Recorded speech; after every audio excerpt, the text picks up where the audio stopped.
actually get something written. Oh my gosh. Thank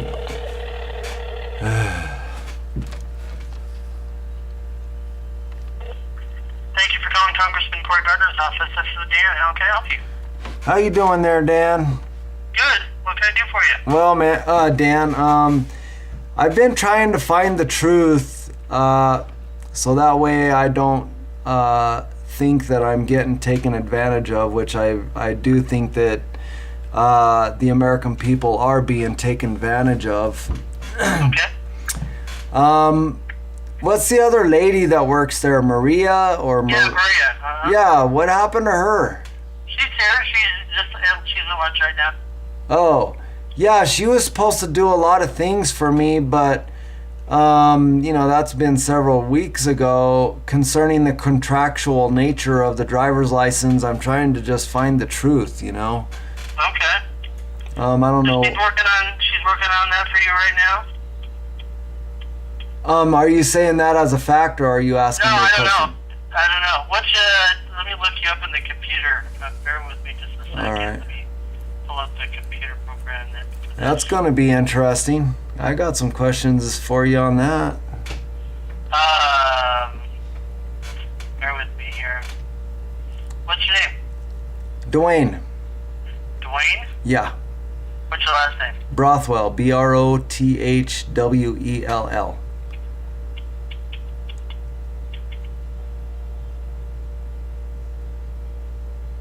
Dwayne is spelled D-W-A-Y-N-E. Dewayne. Oh, okay. Yeah, that's what's on the contract when I was born, but I'm rescinding that contract. I don't want any part of it. So your name is D-E-W-A-Y-N-E, right? That's your first name? Yes. Last name is B as in boy, R-O-T-H-W-E-L-L. Yes.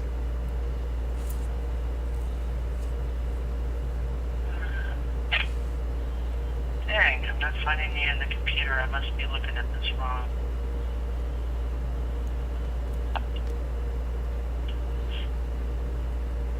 Well, how did you know it was DW? Where did you get that? Is your first name Floyd? Yeah. Okay, there we go.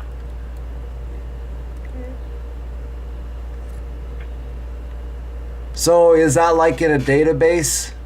Yeah, sort of. I mean, it's just like if you call and you need like some sort of assistance from us, we'll put you in the computer. That way we can keep track of what we've been doing with you. Right. Is that do you mean assistance or service? Both. Both. What's the difference? Are you asking me what the difference is? Yeah, I mean, if you're having an issue with the federal government, is that what's going on? You mentioned your license. Yeah, I got an issue with the corporation and the fact that we're bankrupt. That's really what I got an issue with. Oh, okay. That's why I'm not finding much in the system here. So it's not, you didn't have an issue with the federal government, the federal agency, right? My issue is that I can't find the truth. And I want to find the truth, and I'm really trying hard to find the truth. What town do you live in? Garden City. Oh, really? Okay. I've got a Floyd Dwayne Brothwell in Loveland, and then I've got a Floyd Brothwell in Pierce. Whatever. It doesn't matter. Okay. I'm not finding anything here.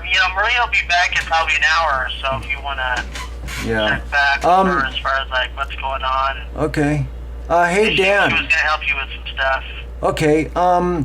Do you know much about the term legalese? It's like Japanese, Chinese, language, legalese. Have you ever heard of it? Yeah. Well, I've heard of the phrase legalese used to describe like language pertaining to legal issues. Right. Like there's a particular language that like lawyers will use, these certain words that they'll use that aren't normally used in common conversation. They are used in conversation. They just have different meanings. Okay. Right? Okay, I don't know. I guess Yeah. so.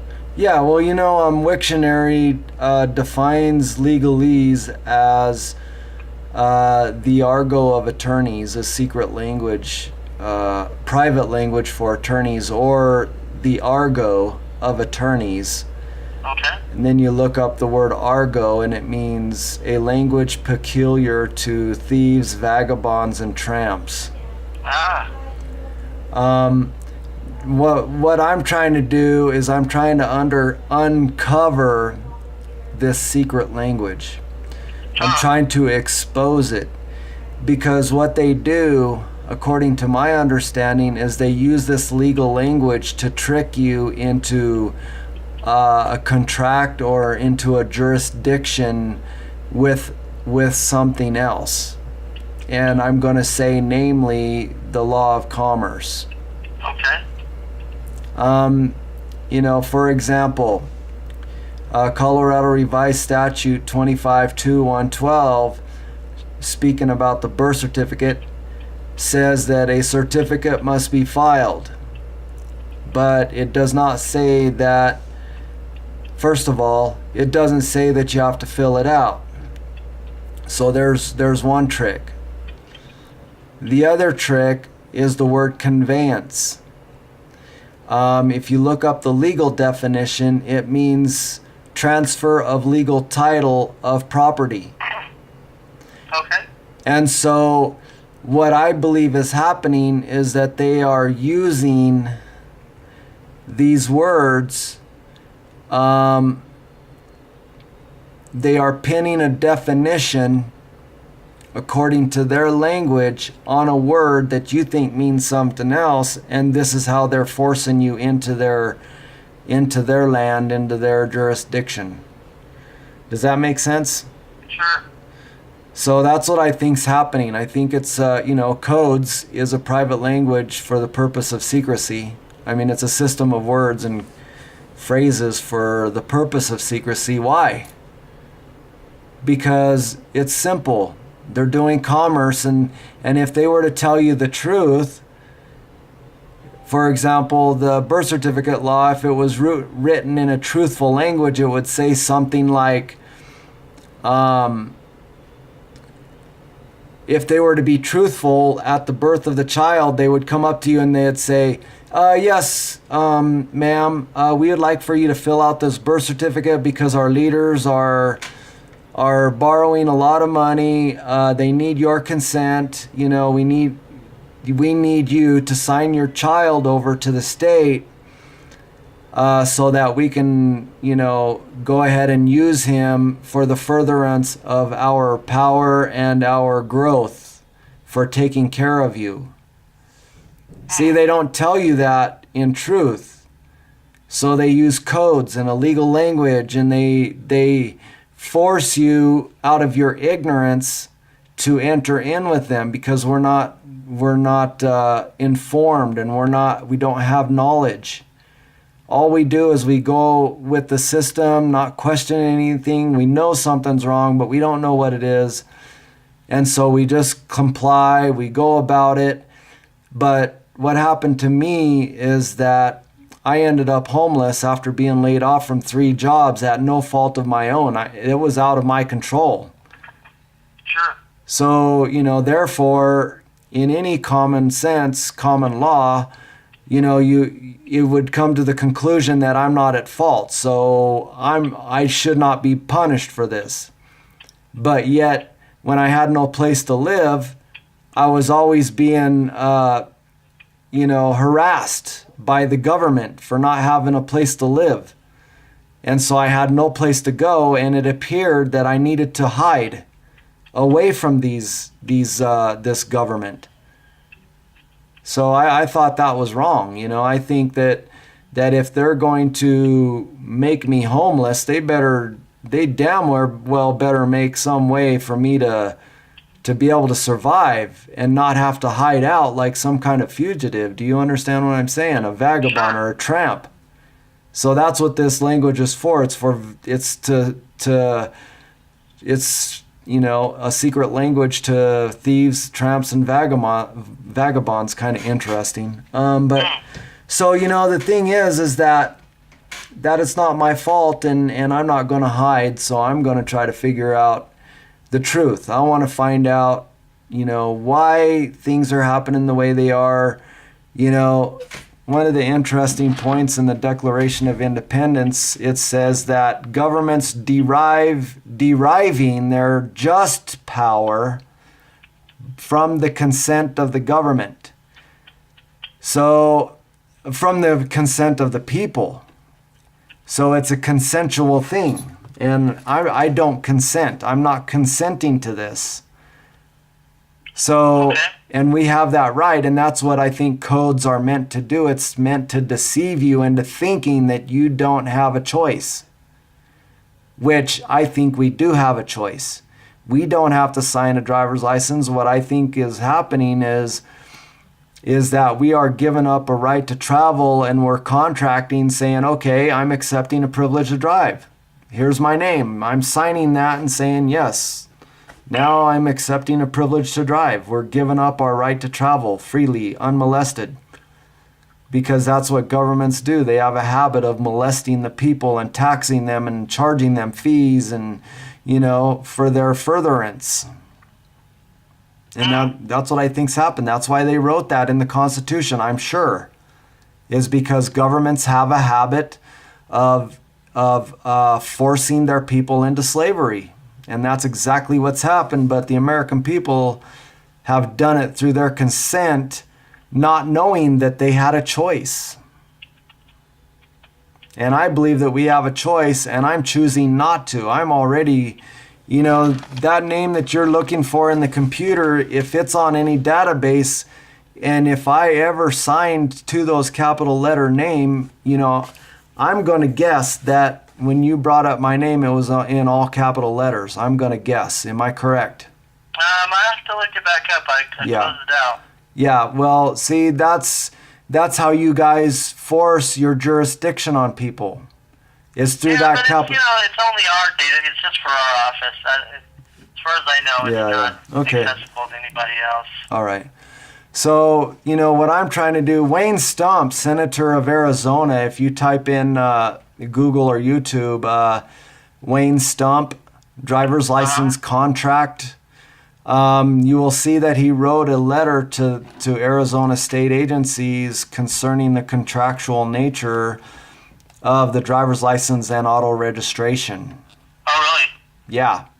And, what I believe is that, there's very few leaders who want to step out of the Wall Street power. Did you know that Title 28, Section 3002, Paragraph 15A defines United States as a federal corporation? That's in the U.S. laws? Or what? Yeah, that's United States Code. Wow. And one of the things that I'm confused about is what jurisdiction are we in? I mean, when we're in a city, we have interactions with the city government, the state government, so on and so forth. What I'm confused about is which jurisdiction are we under? Are we under the codes? Are we under the state statutes? Or are we under the United States Code?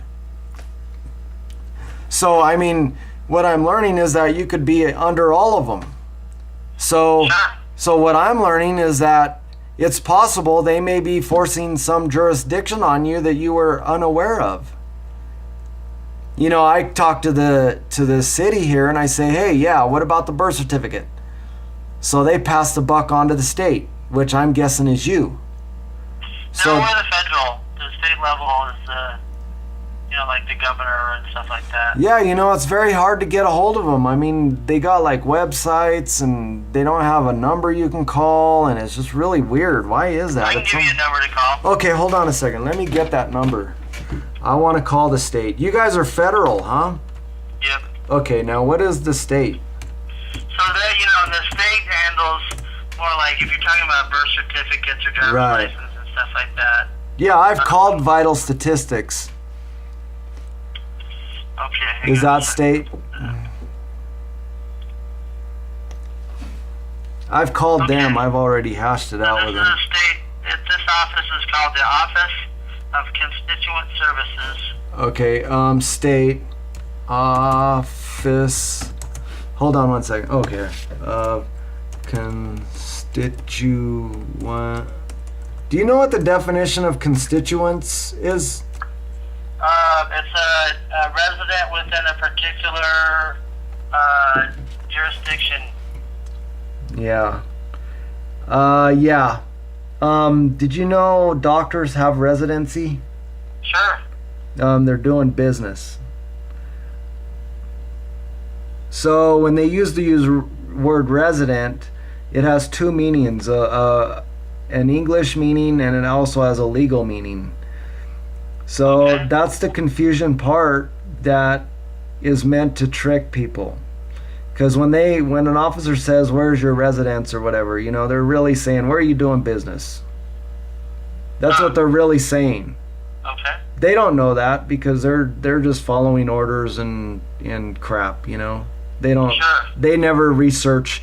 That's the problem with our government is they never research for themselves. They're just working for a paycheck. That's the problem. That's one of the problems. So when you come in contact with an officer, he's saying, "Well, my boss told me to do this and I don't know the laws and you're going to have to take it up in court and I'm going to beat you up and I'm going to make you conform to my authority and if you don't and you have any questions and resist and then I'm just going to overpower you because I got a gun." All they want is they just want to obey their boss. They have no clue what the law means. They don't know what's going on. They're just simply getting a paycheck, doing what they're told. Which is really one of the root problems of this country is they don't even know what they're doing. And then even the guy that he may be getting his information from doesn't even know what he's doing. He may know a little more, but then the chain of power goes all the way up and it goes all the way up to the bankers that are using these codes and secret language and even attorneys don't know the language and the code. They don't understand fully what's going on. Okay. Even the Can judges you give me don't. this phone number? Yeah. Before I Thank you, Dan. forget. Yeah, Dan. Thank you. You ready? Yeah. 800 Okay. 283 283. Okay. 7215. 7215. And you don't know what the definition of constituents is? Well, that's the way I would think of it is it's a resident within a particular district or jurisdiction that Yeah. is the whatever the resident of, so if you have an elected official of some kind, the residents within that district are his or her constituents. Right. Constituent. Yeah, resident. This is really tricky because this is part of the trick is that this is all language. Why don't they just say where you're living? I mean, because these words have meanings and they're secret. And it's designed to take advantage of your ignorance. Did you know that's what matrix means? What? It's an environment in which something grows. Our ignorance is the environment in which our government grows. Okay. So that's why they use this language so they can continue growing because of our ignorance. Okay. Does that make sense? Sure. Constituent legal definition.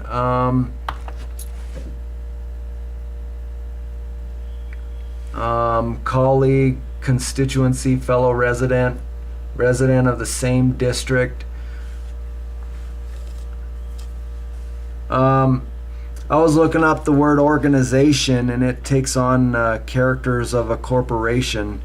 When I called the city manager, a lady told me he was the operating officer. And, that's a term of the corporation. And then I asked the city here in Garden City a question. I said, yeah, I go, I'd like that in writing. And they said, well, I can't give that to you. I'll talk to my attorney. And the attorney said, well, give them a request for service. So I looked at that and I was like, okay, So service, I mean, what am I hiring you to give me a service? I mean, it's all business terms. And I talked to my friend, I go, yeah. He goes, well, you know what request means? And I go, no, what does it mean? He goes, it means you're begging. You're begging for service. And I'm like, well, yeah, I didn't fill it out, but one of the first things it talks about, it asks you to fill out, it says the citizen's name. So, in this legal language, a citizen, if the United States is a corporation and we sign any contract, then we are admitting that we're a citizen of the corporation. And so what that's doing is, if I was to fill that out, I would be saying, okay, I'm a citizen, I'm a member of the United States Corporation, and now I'm begging for you guys to do something for me. Because of course I haven't hired them because I'm breaking contract, but what they're assuming is, by me filling that out, is that I'm the taxpayer and I've already hired them since I'm a taxpayer. Does that make sense? Well, sure. I mean, what do you think about this stuff, Dan? I don't know. Pretty wild, I've huh? thought about it like this before. Yeah, I know. That's the thing, is that, the government is taking advantage of the people's ignorance, because the government is a corporation. It's just doing business. It's commerce. Whenever you try to sell something to somebody, say you have a car, and, say that the thing started using oil, and you have to dump a quart of oil in it every 1,000 miles, and it's getting kind of expensive, and every once in a while it smokes, but you don't tell him that. You're selling the car, and you want him to buy the car, you want to do business with him, but if you tell him the truth, he ain't going to do business with you, and you're going to be out. And that's what I think the corporation, the United States government, is doing, is they're using this legal language and codes to trick you, and they're not telling you the truth, because nobody in their right mind is going to sign a birth certificate over, and give the ownership of their child over to the state. Nobody in their right mind is going to do that. So they got to trick you. Oh, well, it's for statistical purposes. Well, yeah, but even if it is a statistical purpose, it's still something that generates income, so they could use that. Okay. If my name is in some database and that's one of the citizens of the corporation, then that could be an asset. And they could use that. So what they do is they create this, they trade this name on the New York Stock Exchange. And so the bankers say, yeah, you're good for that because we know he's got to work. Have you ever, there's a really interesting quote. It's from Edward Mandell House. Have you ever heard of that? No. Yeah, he told this to Woodrow Wilson. He said, hold on, I'm typing it up as I speak. Foreign policy. Okay. Let me see if I could get the quote. Okay. He says, soon every American, this was in 1913. This was the year that the Federal Reserve came into being. The Federal Reserve being a private bank. Edward Mandell House said to Woodrow Wilson, he said, very soon, every American will be required to register their biological property, their children, in a national system designed to keep track of the people and that will operate under the ancient system of pledging.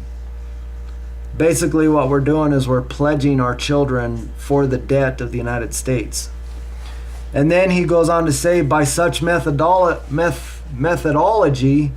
we can compel people to submit to our agenda, which will affect our security as a chargeback for our fiat or fake paper currency. Every American, that means that we'll give this fake money power when we sign our children over, because our children's going to have to pay back the debt through the federal income tax. And he said every American will be forced to register or suffer not being able to work or earn a living. See, whenever you get a job, an ID, first you need an ID and a social security card to get a job, and then in order to have a social security card or driver's license, you have to have a birth certificate.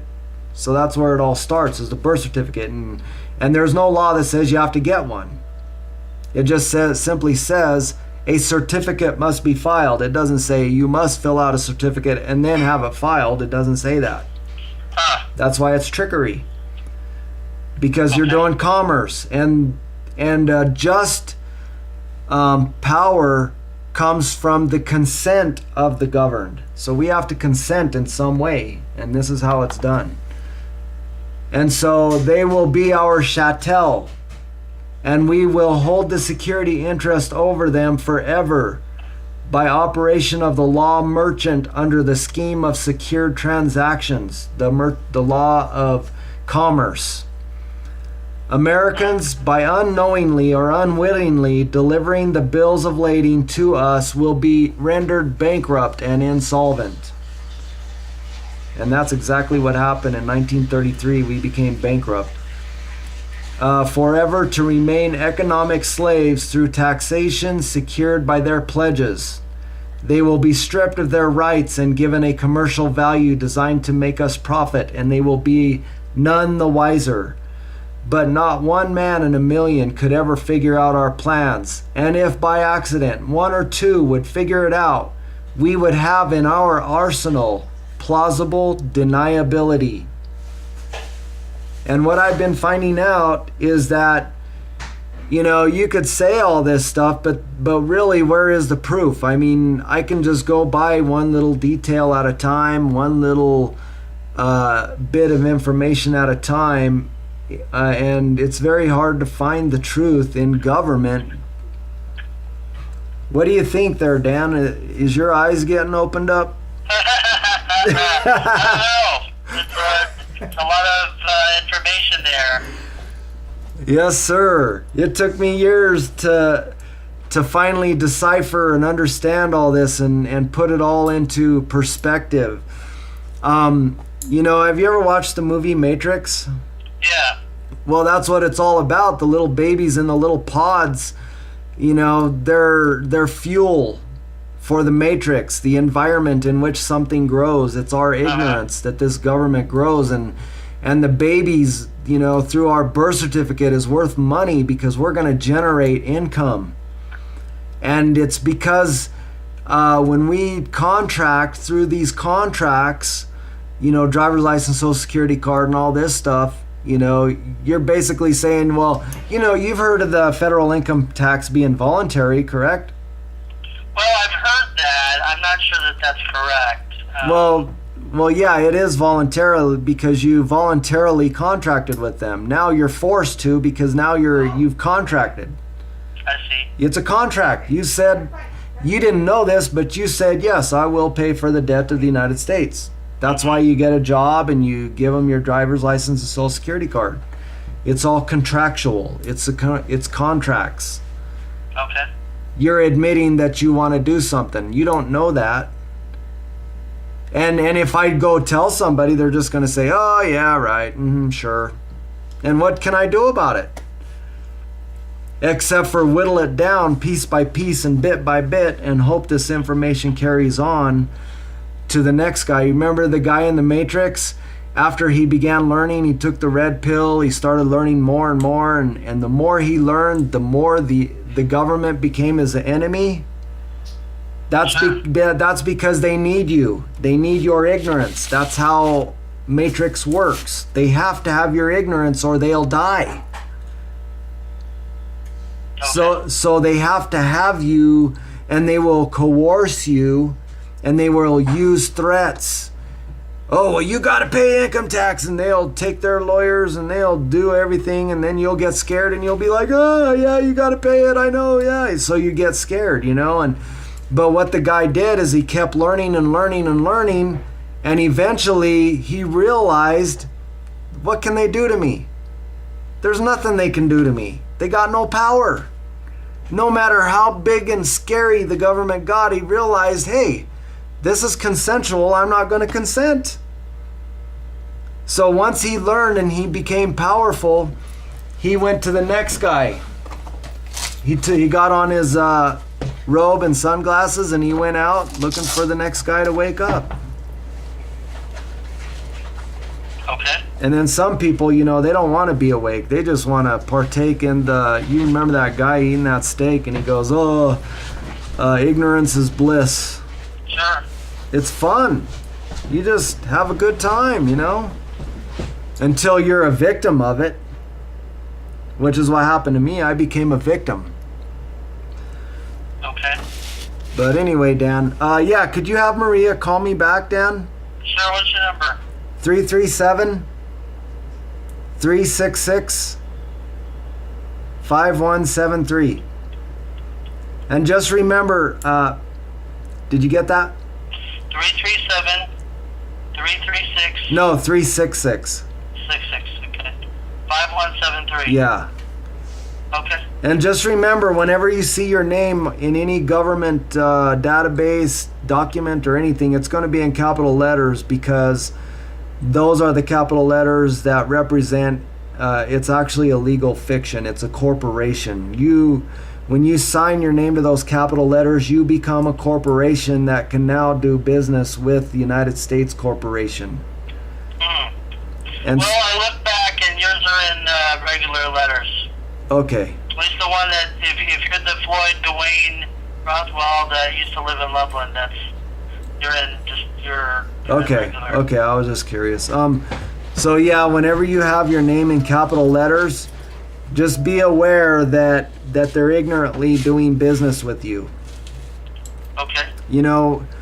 And that's one of my things is I want to know what jurisdiction I'm in. That's why I want to know if someone's speaking legalese, because if they're speaking English, I want a written statement that says they're speaking in English. That way they can't trick me into some kind of jurisdiction that they can't hold over me. Okay. All right. All right, man. Well, thanks for calling. Hey, you're welcome. Is she going to call me back today, do you think? She should be back here in a little while. I'll give her the message. Okay, thanks. I did. Okay, man. She hasn't returned my call yet, so. Okay. Well, I'll pass it on. I can't I can't put a gun to her head, but she should be back here in a little bit. Okay. And I did write a book. It's called Mystery Babylon Finally Revealed, if you ever want to look me up on the internet. Okay. Yeah, Mystery Babylon Finally Revealed. Okay. And it has everything to do with what I'm talking about now. Okay. It's just all details and inner workings of Babylon and their secret language. It's confusion. Okay. Yeah, well, again, thanks for the call. You're welcome, Dan. Thank you. See ya. Bye.